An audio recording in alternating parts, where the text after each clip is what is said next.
समाचार पत्र और उनकी उपयोगिता पर निबंध। मनुष्य के हृदय में कौतूहल और जिज्ञासा दो ऐसी वृत्तियां हैं जिनसे प्रेरित होकर वह संसार की नित्य नवीन घटने वाली घटनाओं से परिचित होना चाहता है।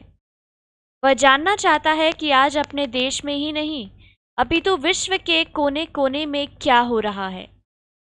व्यापारी व्यापार के विषय में नए नए भावों को, समाजशास्त्री समाज की नई व्यवस्थाओं को, साहित्यकार आज के युग की नई रचनाओं और रचनाकारों को तथा सभी प्रकार के मनुष्य राजनीति में होने वाले रोजाना के उत्थान पतन को जानना चाहते हैं।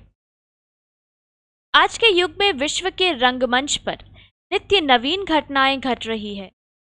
आज ऐसा कोई देश नहीं जहां की राजनीतिक, सामाजिक, आर्थिक नीति में उलटफेर न हो रहा हो। इसको जानने का मुख्य साधन समाचार पत्र है।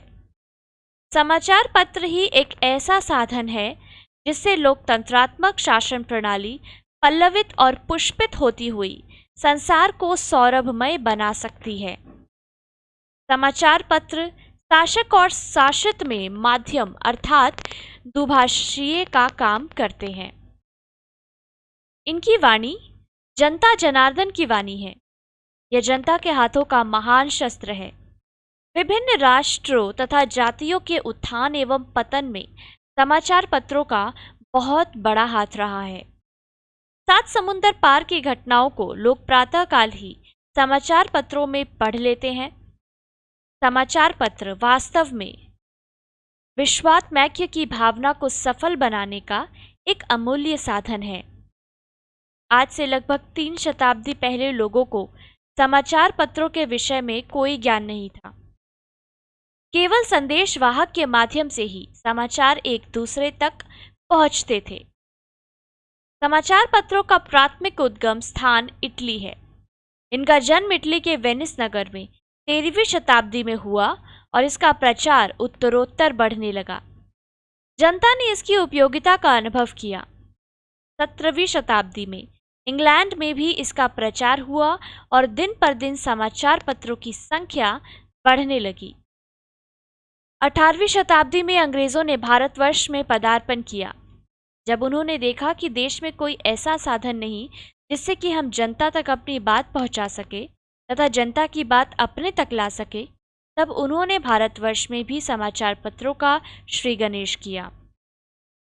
ईसाई पादरियों ने भारत की भोली भाली जनता के हृदय तक अपने धर्म की विशेषताओं को पहुंचाने के लिए समाचार दर्पण नामक पत्र निकाला था।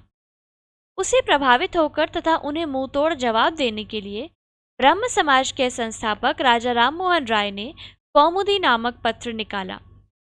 ईश्वरचंद्र विद्यासागर ने प्रभात नामक समाचार पत्र का सफल संपादन किया। इसके बाद तो देश में समाचार पत्रों की सर्वप्रियता बढ़ने लगी और देश के विभिन्न अंचलों से भिन्न भिन्न भाषाओं में समाचार पत्र निकलने लगे। देशवासियों की व्यापारिक उन्नति में समाचार पत्र एक बहुत बड़ा सहायक साधन है। अपनी व्यावसायिक उन्नति के लिए हम किसी भी पत्र में अपना विज्ञापन प्रकाशित कर सकते हैं। अपनी तथा अपने यहाँ की बनी हुई वस्तुओं की विशेषता दूर दूर तक की जनता के सामने रख सकते हैं। इस प्रकार ग्राहक संख्या बढ़ जाती है तथा घर बैठे ही बाहर से ऑर्डर मंगवाने का काम हो जाता है।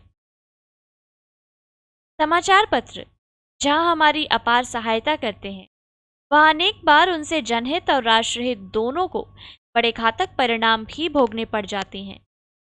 कभी कभी स्वार्थी प्रकृति के प्राणी अपनी दूषित और विषैली विचारधाराओं को समाचार पत्रों में प्रकाशित करके दूसरी जाति या देश के साथ घृणा की भावना उत्पन्न कर देते हैं।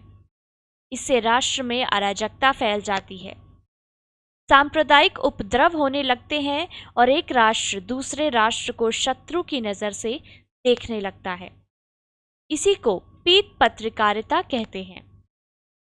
चारित्रिक दृष्टि से समाचार पत्र कभी कभी देश को पतन के गर्त में धकेल देते हैं। अश्लील विज्ञापनों तथा नग्न चित्रों द्वारा लोगों के विचार ही दूषित नहीं होते, अपितु उनका आत्मिक और मानसिक पतन भी होता है। संवाददाताओं की निरंकुशता भी जनता को अखरने लगती है। झूठ को सच और सच को झूठ बनाने में ये लोग चतुर होते हैं। आज स्वतंत्रता का युग है। जनता को अपने शासकों की आलोचना करने तथा उनके कार्य से असंतुष्ट होने पर उन्हें पदच्युत करने का अधिकार है। प्रत्येक मनुष्य अपने अपने विचारों में स्वतंत्र है और उन्हें प्रकट करने का उसको जन्मजात अधिकार है।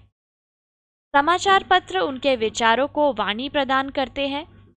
भारतवर्ष के स्वतंत्रता संग्राम में समाचार पत्रों ने अभूतपूर्व योगदान दिया था। आज युग की पुकार है कि इन्हें अधिक से अधिक स्वतंत्रता दी जाए।